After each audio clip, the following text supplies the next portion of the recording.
بەناوی خوای بەخشندەی میهرەبان سڵاوتان لەبێ بینەرە عزیز و خۆشەویستەکان خۆشحاڵین لە بەرنامەی باس و خواست لە ئاڵلقەیەکی تازەدا بە خزمەت ئێوەی خۆشەویست دەگەینەوە تەوەری ئەم بەرنامەیەمان بەڕێوەبردننی وڵاتە بە دادپەروەری بە میوانداری زۆر بەڕێز مامۆستا محمودی ئازادی. مامۆستاگیان سڵاوی خوارد لێبێ و بەخێر بێی. وعلیکم السلام ورحمة الله. زۆر سپاس لە جەنابتان و لە بینەرە بەڕێزەکانی ژەکەین. زۆر سپاس مامۆستاگیان. هەروەک معلومی جەنابتە تەوەری بەرنامەکەمان باسکردنە لە دادپەروەری ئەگەر بە شێوەیەکی گشتی لە ڕوانگەی ئیسلام و ئەم چەمکەشی بکەیتەوە چۆن پێناسەی دادپەروەریمان بۆ دەکەیت؟ بسم الله الرحمن الرحيم الحمد لله والصلاة والسلام على رسول الله محمد وعلى آله وصحبه ومن والاه. عدل دادپەروەری پێشەوانەی زوڵم و ستەمە. عدل واتە ئەوەیە کە تۆ لەسەر کارێک کە پێ دەستپێرێت دادپەروەری کەیتایە بەڕاستی بیبێ بەڕێوە. جا لێرە بۆ بابی عدل دادپەروەری بردن بەڕێوە لە ناو خەڵکیدا و لە ناو میلەتە خوای گەور و میهرەبان لە یەکێ لە چەند ئاەت لە ئاەتەکانی قورئانە ئاماژەی بۆ ئەکات. یەکێ لەو ئاەتانە فەرمێت لە سوورەی حەدید ئاەتی 25 فەرمێ لقد أرسلنا رسولنا بالبينات وأنزلنا معهم الكتاب والميزان ليقوم الناس بالقسط وأنزلنا الحديد فيه بأس شديد ومنافع للناس حتى آخر آياتك. يعني خوای گەور و میهرەبان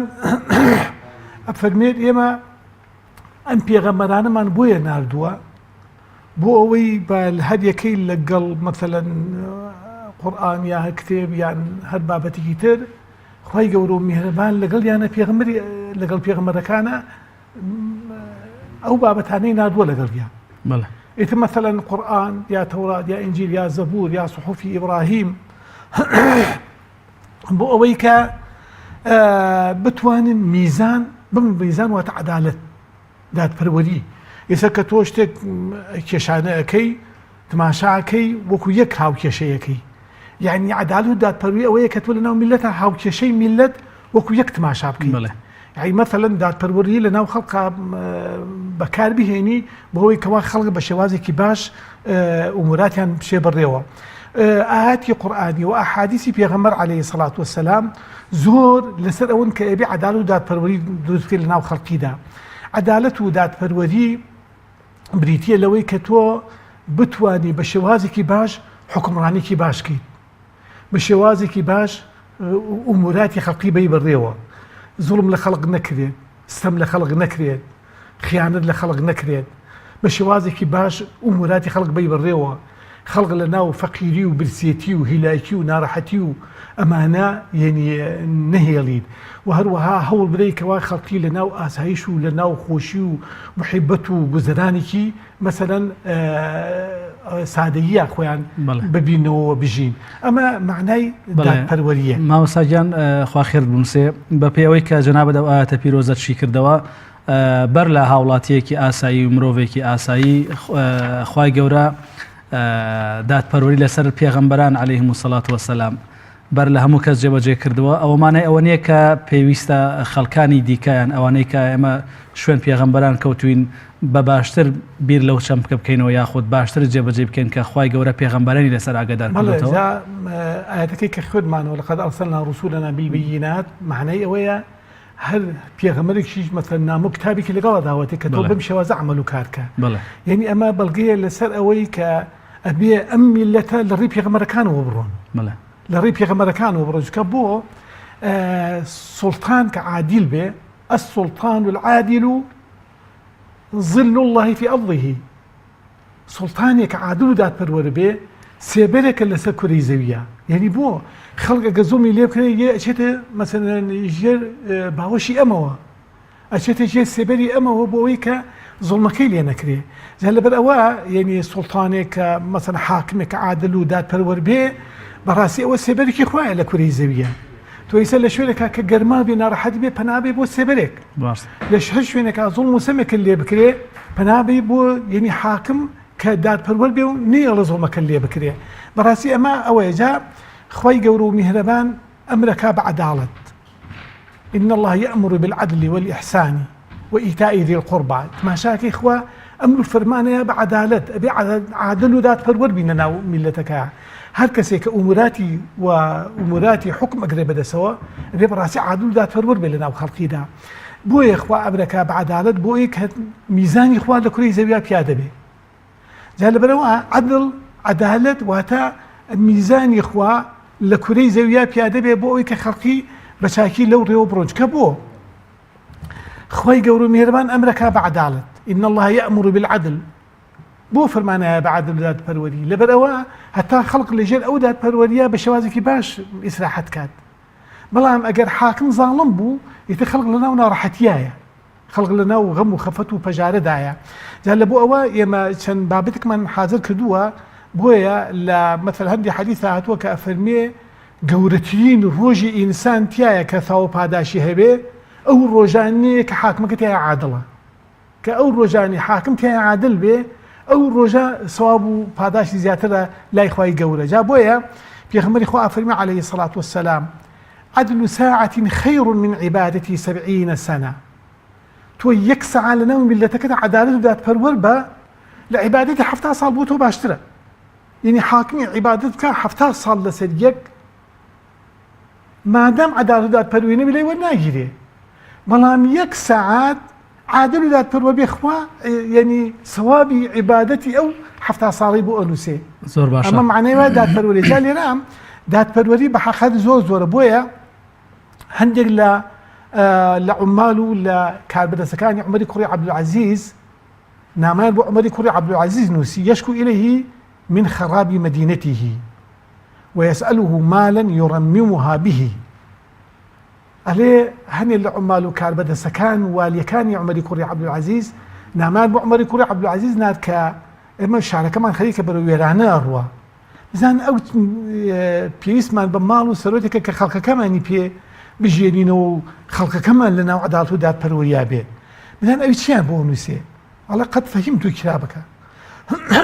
عەفوو ئەڵێ من لە نامەکەتان تێگەیشتوم،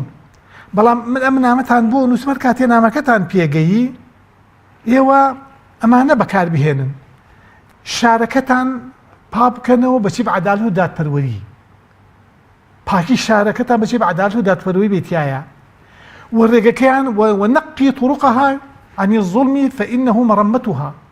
ئێوە یعنی ڕێگە و بانەکانتان لە زوڵم دوور بخەنەوە، ئەوە معنەی وایە ئاوەدانکردنەوەی شارەکەیە. جا بەڕاستی ئاوەدانکردنەوەی شارەکە بە چییە؟ بەوەیە کە یعنی مەثەڵەن خەڵق زوڵمی لێ نەچێ، خەڵق ناڕەحەت نەبێ، خەڵق بە ئاسایی ئیشی خۆی کاری خۆی کا. چونکە هەر وڵاتێک کە حاکم تایە عادل و دادپەروەر بوو ئێتە ئەو وڵاتە بەرەو شێوازێکی باش دەڕۆ، چونکە خەڵق ئەمینە لە خۆی، خەڵکەکە ئیش دەکا، خەڵکەکە کارەکە، پارەی دەزەکەوێ، شتی دەزەکەوێ، مادام حاکمەکە عادل و دادپەروەر بێ. جا لەبەرەوە بۆیە کیسرا قسەی جوانی هەیە کە یەکێکە لە حاکمەکانی فارس و مەشهوریشە کە پیاوێکی زۆر عادل بووە. جا چەند قسەیەکە ئەڵێ لا مولکە ئیلا بالجند.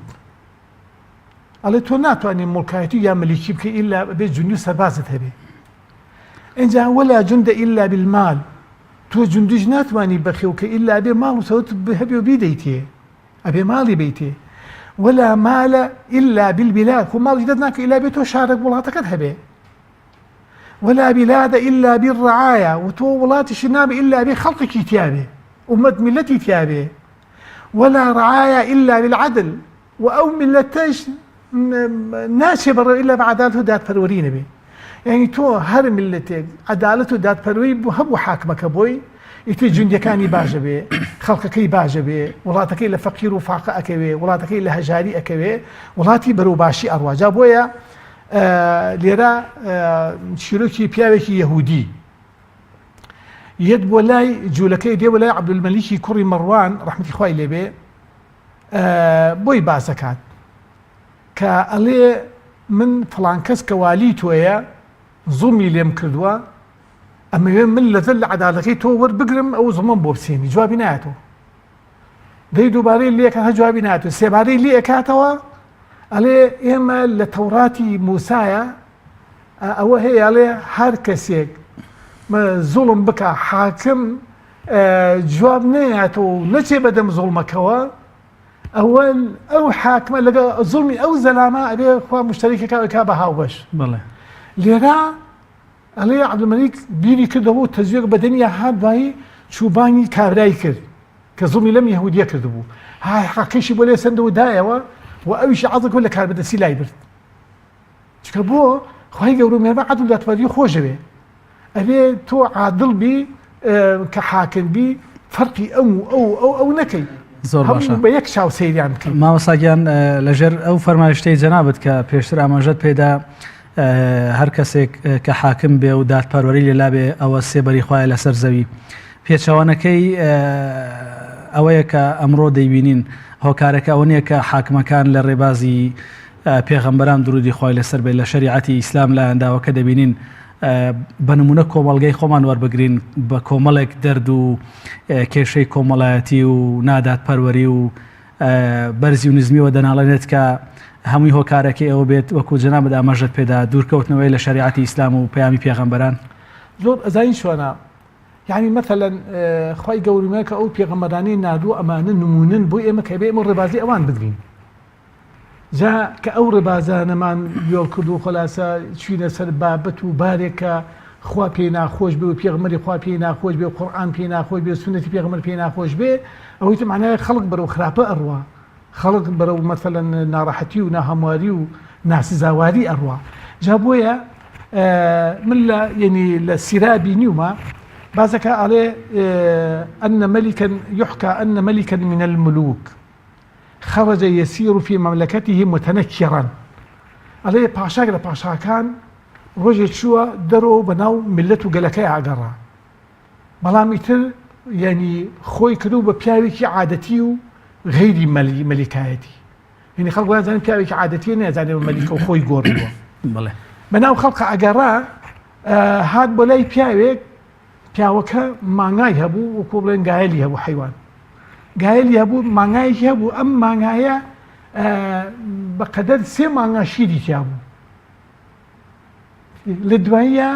هات بە دڵیا وتی ئەبێ من ئەم مانگای زۆر بەلاوە عەجایب بوو مانگایەکی ئەوە باشە و شیری 3 مانگای تیا بێ بە دڵیا هاوتی ئەم مانگا من لەم پیاوە ئەسێر بم بۆ خۆ ئەوەی بەدڵا هات لە دواییە ماوە بۆ ڕۆژی دوایی تماشاکە کە مانگەکەی دۆشی مانگاکە بەقەدەر مانگاو نیوە شیری تیا بوو وتی باشە ئەوە ئەم مانگای تۆ ئەمڕۆ بووە ئاوا شیرەکەی کە میکۆرۆک و دوێنێ نییە دوێنێ بەقەی 3 مانگای تیا بوو ئەمڕۆ بەقەدەر مانگاو نیوەکی تایە وتی ئەمە لەبەر ئەوەیە مەلیک و حاکمی ئەم وڵاتە یان هاتووە ئەم مانگای بینیوە یان یەکێک بۆی باس کردووە نیەتی گۆڕیوە کە غەسبی کا بۆ زۆر لە منی بسێنێ بۆیە ئەوە ها نیەتەکەی گۆڕیوە بۆیە خوا شیری ئەم مانگای ئاوا لێ کردووە لە دواییە ئەڵێ مەلیک چونکە مەلیک ئەگەر هەر کاتێ زوڵم بکات یا قەسی زوڵم بکات بەرەکەت لە وڵاتە نامێنێ لە دواییە ئەڵێ ئەم مەلیکە کە ئەمەی بیست هەسا چوو تۆبەیەکی کرد و گەڕاوە بەلای خوا لە دواییە بۆ ڕۆژی دوایتر هاتو تماشاکە مانگە خۆی شیرەکەی تایە جا هەر کاتێ مەلیک لە وڵاتێکە حاکم لە وڵاتێکە نیەت و دڵی بگۆڕێ بەرامبەر میلەت و خەڵک واتە زوڵم و سەمی تیاوێ خوای گەورە میێران بەرەکەت لە وڵاتە هەڵەگرێ لەبەرشی لەبەر خراپی ئەو مەثل کاربەدەستە جا لەبەرەوە کاربەدەست بە حەقایق ئەبێ لە ڕوانگەی قورئان و سنەتی پێغەمبەرەوە بڕوا عەلەیهی سەڵات وسەلام بۆ ئەوەی کەوا بتوانێت لە کارەکانیان سەرکەوتوو بێ ئەگەر وای نەکرد لە کارەکانیان سەرکەوتوو نابێ و خەڵکی بەرەو فەوزا و بەرەو ئاژاوە ئاوان ڕاستە مامۆستاگیان ئەرکی خەڵکی چییە مەسەلەن هاوڵاتیەکی ئاسایی ئەرکی ئەوەیە کە دەبینێ حکومڕانەکانی کاربەدەستەکانی بەڕێگای دادوەریدا ناڕوە نەعەدالەتی کۆمەڵایەتی بەرپا دەبێ دەبینین ستەم لە خەڵک دەکرێ خەڵکی لەو کاتەدا پێویستە چی بکە هەر بێدەنگ بە یا چاوەڕە بکێت تا خوای گەورە هیدایەتی و کاربەدەستانە دەدات وڵڵاهی ئەبێ بە حەقەت خەڵکیش لەناو خۆیانە ئینسانی باش هەڵبژێرن ئینسانانێک کە یعنی مەثەلەن وەکو عەشایر یا وەکو ئینسانانێک کە وجەهای وڵات بن ئەمانە هەڵبژێن و قسەیان بۆ بکەن و کە لەگەڵ حوکامە قسە بکەن ئەوەڵێن بگەڕێنەوە بۆ لای قورئان و سنەتی پێغەمبەر دووهەمین دادپەروەر لە ناو میلەتەکەمانە خۆ ئەگەر یعنی مەثەلەن لە کاتێکا کە حاکمی وڵات ئەگەر زوڵم و سەمی کرد ئەوەی تا بینێکە قوبوڵە بێت کوردەواری خۆمان ئەڵێ هەموو شتێک لە ناسکیە ئەبچڕێ لە باریکیە ئەبچڕێ بەڵام ئەڵێ زوڵم لە قەویەتیە ئەبچڕێ زوڵم کە زۆر کەرەسەی کرد و زۆر بوو ئەبچڕێت ئێستا ئێمە هەر بەوا بزانێت تۆ بزانە ئەو حکام و حاکمانەی کە مەسەڵەن لەم دەوڵەتانە حاکم و ئەوانەی کە زوڵمیان کرد ئەو هەموو سەد و سامانیان هەبوو هەم سەد و سامانیان هەبوو نەما هەم ئەولاد و منداڵیان هەبوو نەما هەم مەسەڵ ئابڕوشیان چوو جا لەبەر ئەوە یعنی لەبەرچی لەبەر هۆیە کە عەداڵەت نەبوو اینجا شێخ سەعدی شعرێ جوانی هەیە ئەڵێ نبینی کە چون گوربە عاجز شەوەت بەر ئارەت بە چنگاڵ چەشمی پڵنگ ئەڵێ نبینی ئەگە پشیلەت تووڕە ببێ بە چنگەکانی بنوێکەکانی چاوی پڵنگ دەریێنێ یعنی ئەم میلەتەش هەتا ڕادەیە کتێب پێ قوبوڵە کرێ کە زۆر ئاواز و مستەمی لێکرا وەختێک کە زانی خەڵک ڕائەپڕێ و چێگەی چاوی پڵنگ دەرەکەن دوای میلەت جا لەبەرەوە ئەبێ حکام حاکمی کات بگەڕێتەوە بۆ لای قورئان و سنەتی پێغەمبەر عەلەیهی سەڵات وسەلام بگەڕێتەوە بۆ لای ئەو ڕێگە و ڕێبازەی کە پێغەمبەران دایان ناوە بۆ ئەوەی کەوا یعنی ملت لەنا لەژێر سێبەری مەثەڵەن حاکمێکی عادڵا بێ ملت لەژێر سێبەر و سایە حاکمێکا بێ کە دادپەروەر بێ ئەگەر وا بۆ کاتە هەم حاکمەکە حاکمەکەی باشە بێ هەم میلەتەکەش ژیانێکی باش و کامەرانە ئەبەن بڕێەوە بەڵام وانە بوو لە ناو زوڵم و سەما بوو بەڕاستی وڵاتەکە بەرەو فەوزا و بەرەو ئاژاوە ئەڕوان بەڵێ زۆر باش مامەستاگیان ئەوە وەکو ئیدارەدانی وڵات و وەکو ئەوەی کە پێشتر جەنابەت باستکردن بابەتی حاکم و حوکەما و کاربەدەستی وڵات ئایا گەر ئەم بابەتە شۆڕ بکەینەوە بۆ ناو خێزانەکان سەرۆک خێزان پێویستە تا چەندە ڕەچاوی دادپەروەری بکات لە نێوان مناڵەکانی یاخود ڕەچاوی دادپەروەری بکات لەگەڵ خێزانەکەی بڕوانە جارێ باسی حاکمی عادڵەکەین اینجا پێغەمبەری خوا عەلەیهی سەڵات وسەلام حەدیثی پیرۆزی فەرمێ كلكم راع وكلكم مسؤول عن رعيته هەر هەموومان شوان هەرەکە بە گوێرەی خۆی شوانە حاکم شوانە تێگەی مەثەڵەن مامۆسا مەلا شوانە پیاو لە ماڵە شوانە ژن لە ماڵە شوانە ئەمانە ئەم شوانانە هەر یەکەی بەرپرسیارەتێکی هەیە لەوەی کە لەژێر دەستیایەتی جا کولێک لە یعنی پیاو لە ژن لە برای گەورە لە مام لە ئامۆزا دەڵێت عەشیر ئەمانە هەمووی شوانن ئەم شوانانە هەمویان بەرپرسیانەوەی کە لەژێر دەستیانایە ئەفێ بەڕاستی عادڵ بن جا شاعرێک ئەڵێ من يتم فقد الأب لكنه في الحق فقد الحاكم العادل ئەڵێ هەتیوی ئەوە نییە کە ئینسان باوکی بمرێت و باوکی نوێنێ بەڵام لە ڕاستیە ئەوەیە کە حاکمی عادڵ نمێنێ چۆگەگە حاکمی عادڵ هەبوو شوانی ڕاستەقی نەبوو حاکمی عادل ئیتر بەڕاستی کەس هەست ناکا بە هەتیوی خۆی و بەبێ باوکی حاکمەکە بێتە باوک بووی حاکمەکە خزمەتی ئەکا ئێوە تۆ تماشا بکە عەبدوڵای کوڕی عومەری کوڕی خەتاب ڕەحمەتی خوای لێبێ عەبدوڵا فەرمێ اشتريت إبلا ورجعت إلى الحمى ئەڵێ من هاتم چوم چەند وشتێکم کڕی و نادم بۆ شوێنێ لە وەرگایە کە بلەوەرە لەو لە وەرگایە لە کاتێکە کە وشتەکان قەڵەو بوون عومەری کوڕی خەتاب کە باوکی عەبدوڵا بوو بینی وتێمەی چییە وتێمەی عەبدوڵایە باین کرد وتی تۆ ئەمە چیت کردبوو وتی وەڵام ئەمە پاری خۆم کردو لەوی ناد وتی نە وتی تۆ ئەوە لەویا ئەیبێ نادوتە بۆ ئەوی شوێنە بی لەوەڕێنن خەڵکی ئاویان داوە لەبەرەوە هینی کوڕی ئەمیرە المؤمنینە خەڵکی لەوە ڕاندویانە لەبەرەوە هی کوڕی ئەمیر المؤمنینە خەڵکی خزمەتیان کردووە لەبەرەوە هی کوڕی ئەمیر المؤمنینە وەکو بڵێ کوڕی جمهور لە دواییە وتی بڕۆ ئەو وشترانە سەرمایەکەی خۆی چەنە پێدا ئەوەی هەڵێ بۆ خۆی باقتی بخرێت بەیت المالەوە هەڵسا وای کرد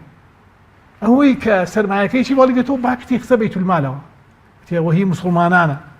لەبەرەوە با فێر نەبن بەهۆی مەسەلەن تۆ لە فرسەت بێنی لە ئەمیراتەکەی من چی ئەو کارانە بکەی جا لەبەرەوە بەڕاستی هەر هەمومان شوانی مەسەلەن باوک لە ماڵە شوانە شوانی منداڵەکەیتی شوانی خێزانەکەی شوانی مناڵەکەی کە ئەمڕاتە دەرۆ باوکەکە وەکو بڵێ مێردی ئافرەتەکە هەردوو لە ژن مێرد شوانن لە ماڵە مێرد شوانە بۆ ژنەکەیش بۆ مناڵەکانیش ئەبێ باش پەرۆدەیان بکات چاک پەرۆدەیان بکات مەثەلەن زوڵم نەکا لێیان عەدالەت و دادپەروەر بێ لە بەینیانە اینجا مناڵەکانی بە شێوازێکی باش پەروەردە بکات عەدالەت و دادپەروەر بێ لە بەینیانە مەثەلەن ئەمیان نەچێت دەرهەمێکی باتێ و ئەویان دوو دەرهەمی باتێ ئەمیان دوو دەرهەمی باتێ ئەویان پێنج دەرهەمی باتێ وەکو یەک پارەیان باتێ وەکو یەک مەثەلەن ناکە عەدالەت و دادپەروەر بێ لە بەینیانە بۆ ئەوەی بۆ ئەو مناڵانە لەسەر شێواز و ڕەویەکی باش گەورە ببن ئەگەر بەم شێوازان عەدالەت و دادپەروەریە لەناو ئوسرەی خێزانیشا بەرپا بوو ئەو کاتە میلەتەکە هەڵگۆڕ دێ بەسەریا میلەتەکە بەرەو گۆڕانکاریکی باش ئەڕوات. بڵێ مامەستا و عەدالەتێک کە ئێمە چەند دەقەیە کە باسی دەکەین تا چەندە پەیوەندی بە بەرەکەتی ئاسمانیەوە هەیە بۆ نمونە کە عەدالەت لە نێوان تاقەکانی کۆمەڵگادا هەبوو عەدالەت لە نێوان کاربەدەست و ڕاعیدا هەبوو تا چەندە خوای گەورە ئەوە دەکاتە پاسایەک بۆ ئەوەی کە بەرەکەت بڕژێنە بەسەر خەڵکەکەیەوە بێچەوانەکەشی ئەگەر نەبوو تا چەندە خوای گەورە ئینتیقامیان لێ وەردەگرێتەوە. یعنی مثلەن هەر حاکمێک لە هەر وڵاتێکا کە عادل و دادپەروەر بوو خوا بەرەکەت ئەنێرە بەسەر ئەو مەملەکەتە ئەو شوێنەیە. بەڵێ چونکە یعنی خوای گەورە و میهرەبان عادلە عادلینشی خۆشەوێ جا لەبەرەوە تماشاکەی خوای گەورە و میهرەبان یعنی ڕزق و ڕۆزی چاک و خراپەدا ڕزق و ڕۆزی ئەوەی کە دۆستی خوای ئەو کە دوشمنی خوا ئەیداتی ڕزق و ڕۆزی لەبەر عەدالەت. جا هەر میلەتێکی کە ئەو عەدالەتەی هەر حاکمێکی کە ئەو عەدالەتەی یعنی پیادە کرد لە ناو میلەتە ئێتە ئەو میلەتە تووشی خۆشی و بەرەکەت و هەرزانیە بێت. بەڵام هەر میلەتی حاکمێکی نادادپەروەری تیا بوو میلەتەکەش بەرەو فەقر و فاقە ئەڕوا. ئێمە بۆ نمونە لە ئەفریقای ئەمڕۆ کە یعنی مەثەلەن هەندێک شوێنی هەیە مەثەلەن ئافرەتیان بە پێی ڕووتی بەجلێکی شڕەوە لەگەڵ مناڵە بە پێی پەتی یعنی یەکی قوڵم یەک هەڵەگرێت و ئەڕۆن بۆ ئەو دەشتە بۆ ئەو دەشتە ئایسە لە ئیسەیە ئەڕۆن شارە مێلورە ئەبیننەوە ئەم شارێرە مێلورە هەڵ ئەدەنەوە دانەوێڵەیان بردوتە ناو شارەکە بۆ ژینی زستانیان مێرولە بۆ خۆیان ئەچێت ئەوانە دێن و بە دەساڵی هەڕوو ئەوە ئەخۆن تێگەی لەم عەسری عەولەمە و لەم عەسری پڕ لە زانیاری و دەوڵەمەند و ئەمانە ئەفریقا لەسەر ئەوە ئەژی. بەڵام ئەو ئەفریقایی کە کاتی عومەری کوڕی عەبدولعەزیز یعنی خەلیفە بوو لەژێر دەستی ئەوا بوو لەوێ ئەوە زەکات و خۆلاسەی خێر و تەرتیبات بۆ کرا بووەوە خەڵکەکە پێویستیان نەبوو دەوڵەمەند بوون جوانیان بۆ عومەری کوڕی عەبدولعەزیز چی بکەین لەمە خەڵک پێویستی پێی نییە خەڵک هەموو دەوڵەمەندە لە دوایە فەرمی بینێنن بۆ وڵاتانی تر بۆ وڵاتی فەقیری تر بینن بۆ شوێنانی تر ئەها هەر حاکمێک لە هەر شوێنێکا کە عەدالەت و دادپەروەر بوو خوا هەرزانیە خاتە ئەو وڵاتەوە بەڵام کە نیەتی حاکم گۆڕا خوای گەورە میهرەبان گرانی بەسەر ئەو وڵاتە ئەهێنێ. جا لەبەرەوە هەر حاکمێک عادل و دادپەروەر بوو بە حەقیقەت ئەو عەدالەت و دادپەروەری وای لێکا کە خەڵک لە ناو گوزەرانی باشا بێ لە ناو ژیانی باشا بێ لە ناو کامەرانیا بێ لە ناو بەختەوەریا بێ خوای گەورە و میهرەبان دەروی خێری لێ ئەکاتەوە. لەبەر چی لەبەرەوە کە ئەم حاکمە عادل و دادپەروەرە. بەڵێ مامەساگیان سەرنجت بۆ بابەتێکی دیکە ڕادەکێشم کە پێشەوانەی عەدلە زۆر جار دەبینین حاکمەکان لە هەر وڵاتێک اینجا حاکمێک سەرۆکی وڵات بێ یاخود ئەوەی کە سەرۆکی شارێک بێت یاخود سەرۆکی ویلایەتێک بێت دەبینین تاکو خەڵک دەست بە نیگەرانی و ناڕەزایی و سەرهەڵدانی خۆپشاندان نەکات ئەو حاکمانە نایەنەوە بە خۆیانە و وەڵامی خەڵکەکە نادەنەوە. دروست ئەوەیە حاکمەکان بەر لە خەڵکی ترسی خوا لە دڵیان بێ یاخود لە ترسی کورسەکانیان بێن بەدەمی خەڵکەوە. حاکم بە حەقیقەت کە مەثەلەن لە وڵاتە حکمی کردە دەست بە حەقیقەت پێش هەموو شتێ بە ترسی خۆیان لە دڵا بێ. هەر حاکمێک کە ترسی خوای لە دڵا بوو ئیتر نەعەدالەتی و نادادپەروەری ناکات بەڵکو عەدالەت و دادپەروەری مەثەلەن پیادە ئەکات لە ناو میلەتەکە لەبەرەوە ترسی خوای لە دڵایە. ئەجا وەرە تۆ بڕوانە بۆ عومەری کوڕی خەتاب ڕەحمەتی خوای لەبێ لە ساڵی گرانیەکەیە هاتن گۆشتیان بۆ برد کە بیخۆن کە مدەتێک بوونیان خوارد بوو وتی وەڵاهی نەخۆم و مناڵم نابێ دەمی لێبە هەتا مسڵمانان تا خەڵک وای لێ نەیە ماڵی فەقیریش گۆشت یعنی بە ئاشکرا گۆشت بکڕن و گۆشتیان هەبێ و تێرخۆن نابێ خۆم و مناڵم دەم لەم گۆشتە بن هەتا مناڵی خەڵکی نەبینم کە تێر ببێ. بەڵام تۆ حاکمێک کە ئەمڕۆ تێگەی بە ملیارەها پارەی هەبێ بە ملیارەها مەثەلەن ئاڵتون و تەرتیباتی هەبێ تێگەی خۆی چۆنەژی هایلایە بەژی بەڵام تماشاکەی خەڵکی لەبەرسا ئەمرێ تا حەقیقەت ئەو حاکمە ئەمە خوا ئینتیقامی لێ ئەسێنێ و خوای گەورە و میهرەبان وای لێکە ڕۆژێکەیە کە شەرمەندەی لای میلەت و لای خوا و لای میلەت بێ. هەر حاکمێک کە ئاوا نادادپەروەر بوو خوای گەورە و میهرەبان ڕیسوا و چووکی ئەکات. لەبەر چی لەبەر چکە ئەوەن بە لە تاریخا بینیمانە و هەندێکی بە چای خۆمان بینیمانە. بەحەقیقەت هەر حاکمێک کە عادل و دادپەروەر بوو ئەبێ یعنی بەڕاستی لە ناو میلەتە بە شێوازێکی باش هەڵسو کەوت کات. عمەری کوڕی خەتاب ڕەحمەتی خوای لێبێ ڕۆژە کابرایەکی جوولەکە ئەبینێ تماشاکە پشتی کۆم بۆ تۆ و فەقیر و هەژار یە تماشاکە سەرانەی هێنێت بیخاتە بەیتماڵی چی ئەڵێ وەڵاوە سوزانمەوە بساتە سەرمان داناوە ئەبێ من سەران بێنم بەم پیر و بەم پەککەوتەیە ئەویش ئەڵێ نە ئەڵێ تۆ ئەمڕۆ پیر بووی لە بەیتولمال واجب بێ خزمەت بکات هەڵسابووی من نەک پارێزێن وتی بەیتولمال نامەی بنووسێ بێ بەیتولمال خزمەتی ئەم پیاوە بکات کە یەهودیشە جا لەبەرەوە ئەمە معنای عەدالەت و دادپەروەریە یان عومەری کوڕی خەتاب ڕەحمەتی خوای لێبێ هەڵسا شەوانە ئەگەڕا لە ناو شارە بەسەر ماڵەکانە ئەگەڕا تا بزانێ ئەم ماڵە ینی مەثەلەن قسەکردنە فەرموو مامۆستاگیان خەی ناکەوە قسەکردنە فەرموو مامۆستاگیان فەرموو بەڵێ ئەم بە شوێ ئەگەڕا بە ناو ماڵەکانە کە ئەگەڕا بە ناو ماڵەکانە بزانی کێ هەژارە کێ فەقیرە کێ مەسەلەن تماشاکەی جەرگی ژانەکە لە برسا ئەگەڕا تماشاکە ماڵێکی دۆزیەوە سێ چوار مناڵی هەبوو ئافرەتێک دایکیان بوو بەڵێ تماشاکە مناڵەکان ئەگریان لە برسا بەڵێ ئەمیش مەجەڵی ئاوی دانابوو لەسەر ئاگردای نابوو لەسەر سێ سوچکەیەک ئاوا کەوشیتی ئەوی باجارێ بکوڵێر ئابوو هەر ئاوی ڕوتیش بوو هیچی تیان نەبوو بەڵام بۆ دڵی مناڵەکان ئاوایە کردو ئەمانە لە دوای هاوتی وتی وەڵامە ئاوهای ویچمانی ئەمانە دوای عومەری کوڕی خەتاب چوون لە بەیتولمال خۆی بە کۆڵ ئاردوو برنج و خواردنی بۆ هێنان بەڵێ لە دوایە کە ئاردوو ئەمانەی بۆ هێنان ئەیجارە بەیانی بە ئاشکرا بۆی هێنان جایەکێ لە ئەسحاب لەگەڵ یابوتی با من هەڵیگرم یا ئەمیرە المومینین وتی نا تۆ بەیانی گوناهی من هەڵناگی لە قیامەتە لەبەرەوە ئەو ماڵە فەقیرە بە شانی خۆم بۆیان برم یعنی بە شانی خۆی ئەزێتی کێشا و ئازاری کێشا هەڵسا خواردنی هێنا بۆ ئەو ماڵانە جا بە حەقەت ئەبێ یعنی ئەمیر ئەبێ ئەوا بێ بەڵێ حاکم ئەبێ ئابە و شێوازە بێ بەسەر ماڵانە بگەڕ بزانانی کێ فەقیرە کێ هەژارە کێ برسیە کێ تێرە بەهۆی کەوا مەثەلەن خەڵقی لە ناو فەقر و فاقرانەژی ئەویش ئەچێتەوە بۆچی بۆ ئەو سێبەرە ئەگە حاکم عادڵ بوو ئەبێتە سێبەر بۆ خەڵقی لەژێ ئەو سێبەرە فەقیر و هەژار و نەدانە حەسێتەوە بەڵێ مامۆستایەکێک لە هۆکارەکانی گەیشتنی ئاینی پیرۆزی ئیسلام بە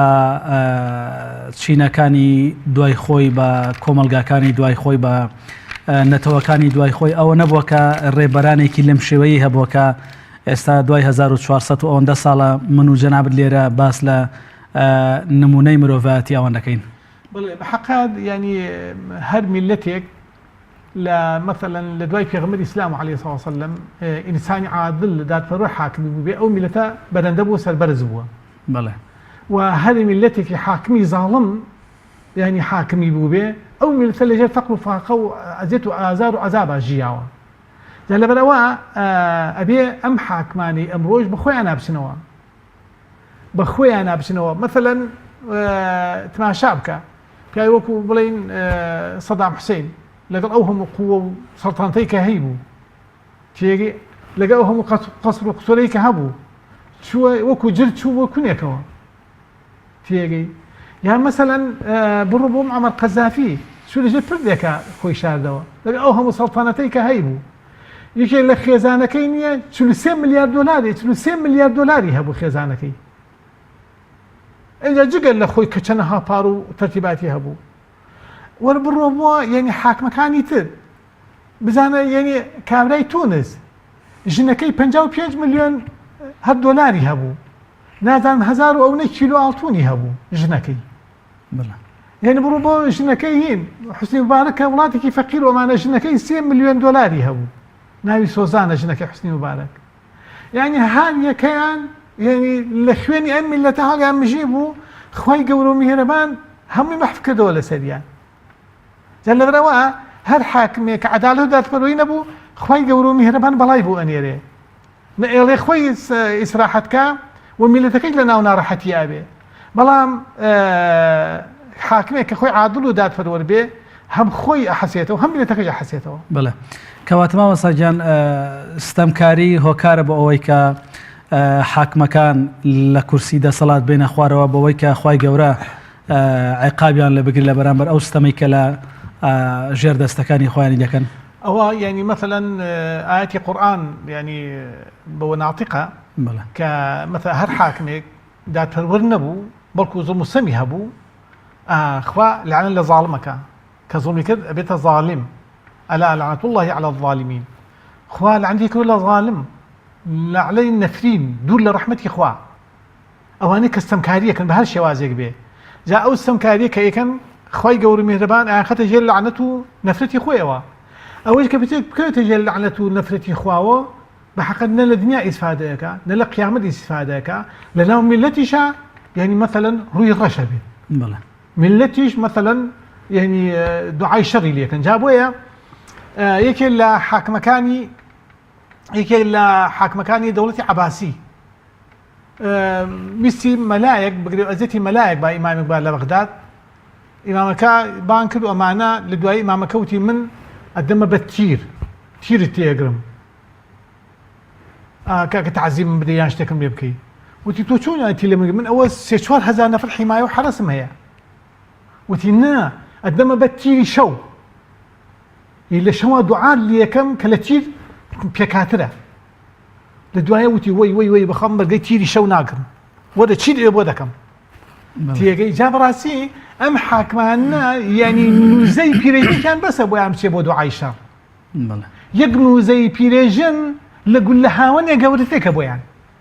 شو كودو عايشة دعاء مظلوم بيغمر إخوة فرمي عليه الصلاة والسلام دعاء مظلوم مستملك راو لبيني إخوة ولبيني أم عبدا للدعاء مع عبدا بردنية يكسر بدكان والله بيت وخوي يقولوا ميرمان وري يقري إذا كخوي يقولوا ميرمان وري يقر براسي عذاب سزاي أداهي أو ظالمة يو حاكمنا عادل نادت برورة جل بروا هل حاكمه كظلم وستم ونادات بروربو أكيد تبدنا فرتي إخوة والرجل كيف من الليل هلبسي جابوا يتماشاك هين تظلم كيلو ملتكر يعني معمر قذافي خوي يقولوا مهربان بس البازك بجنديك خوي كشتي تيجي جابويا كاتي خوي ليش لو تارق سكانيا وتي مثلا قل اعوذ برب الفلق قل انا زيا قل اعوذ برب لباتي قل اعوذ برب الفلق قل اعوذ برب الفلق اعوذ برب الفلق اعوذ برب الناس لا هو الله احد قل كاني لا تيجي امانه داخل القران مين تيجي يعني ام جاهات كومل خلقي قرطب السجن تيجي لأنه بيجا مشوما هين باسيان كل ليبيا أيو كومل خلقي مثلا قرطوها لسجن خلق كان هين يعني كردوها وكو إضرابي كان كردوها دايما مثلا حاكمي أو شوينها هاتوا بلا تشي تانوي والله ما أنا حاكمك ما نوي كحكم من باو يمبول لم سجنها بين بو أو تعذيبين عذاب بدري لدوايا تشي كردوها أهلي باشا فلان روج دين هبطا بينا محوشة هم عندنا حوشة أو رجاء كاين بمعمر قذافي أمريكا تيجي بدوشكو بهامر رق عدن لو حوشة وخمو خقد قوشتو خيون يسخان بيكا تيكلاوا كان خواي قورو مهربان بو أمزو ما كام كدي قوشتو خيون يسخان تيكلاوا كل لغل خاكا جا الشيخ كشك وتاريخ خيون دوا وتي رجاء قبي قبلكش النازان اللي شويه أتكو جنو قبلك النازان من اللي هلصيه ديواي اللي هاد من اللي هالصاع يصير نازل قبرك يدي شويه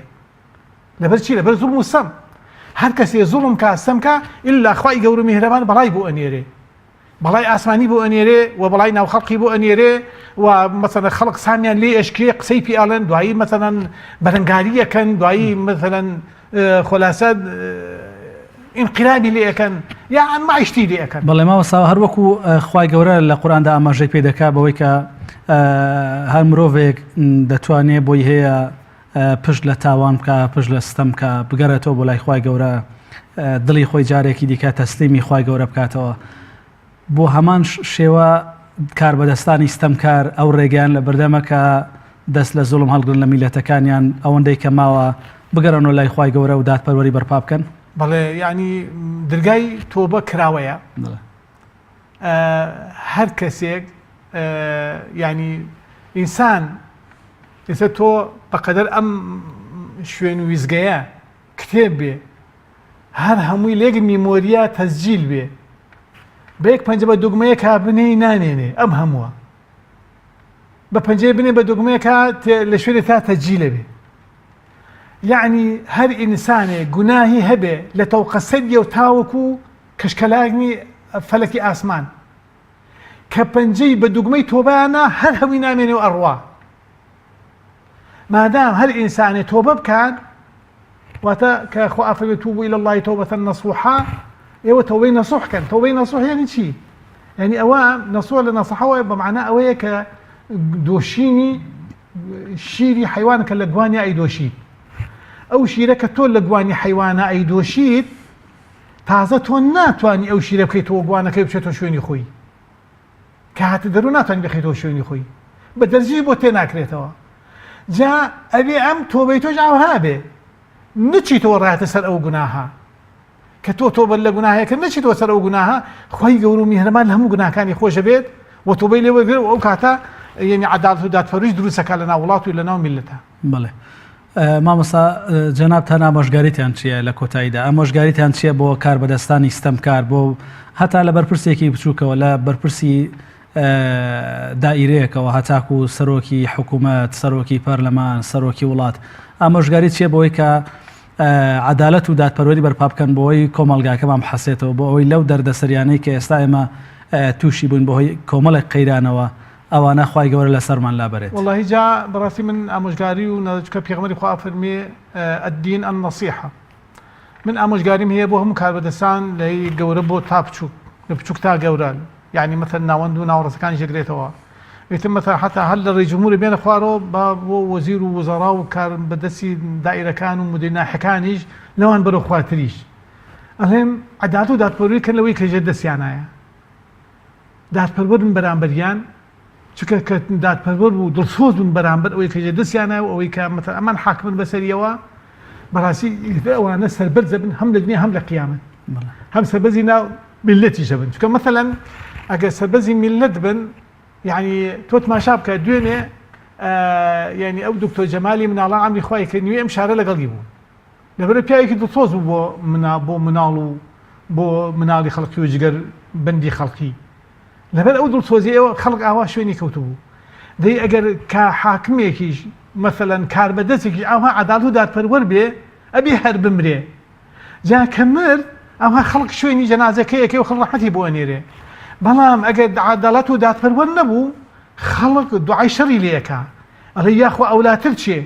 یاخوا هەر ڕۆژەی قەبرێک بناسێ یاخوا هەر ڕۆژەی گۆڕێک بناسێ یاخوا خوا لە ئاگری دۆزەخا جێ بکاتەوە این ئەوەی بەڵام ئەگەر دادپەروەر بوو ئەڵێ خوا ڕەحمی پێ بکا خوا گۆڕەکەی بۆ کاتە گۆڕێک لە باغی لە باغەکانی بەهەشت خوای گەورە و میهرەبان لە قیامەتە سەربەرزی کا بیخاتە ناو بەهەشتەوە بەڕەحەتی بەسەر بردی سێڕاتە بڕۆ ئەگە عەدالەت و دادپەروەر بوو بەڵام بە پێچەوانەوە ئەگەر زاڵم و ستەمکار بوو هەموو میلەتەکە دوعای شەڕی لێەکەن چیرێکی شەو مەسەلەن لێی کارەکات و وای لێکا کە تووشی کڵۆڕی بێ هەم لە دنیا و هەم لە قیامەت. بڵێ مامۆستاگیان لە کۆتاییدا زۆر سپاسی جەنابتان دەکەین بۆ وەڵامە پڕ بە پێزەکانت خوا پاداشتی بە خێرتانداتەوە کە کاتی خۆتان بەوێن بەخشی بۆ ڕوونکردنەوەی ئەم شەمکە پیرۆزە. سپاسی ئێوەکەم ئێوەش هەر سەرکەوتوم لە کارەکانتانە و یاخوا خوای گەورە و میهرەبان هەموو لایەکمان لە کاری پڕخێر پۆربەرەکە تاکۆکاتەوە و خوای گەورە و میهرەبان حکامەکانیشمان بە حاکمی عادل و دادپەروەر و پابەند بە قورئان و سنەتی پێغەمبەر عەلەیهی سەڵات وەسەلام و زۆر سپاسی جەنابیشتان و بینەرانی بە ڕێزی دەکەم. خوا پاداشتاتەوە مامۆستاگیان. بینەرە ئازیز و خۆشەویستەکان لێرەدا گەیشتینە کۆتای ئەڵقەیەم جارەی باس و خواست تا دیدار و بەرنامەیەکی تر بەخوای گەورەتان دەسپێرین خواتان لەگەڵ.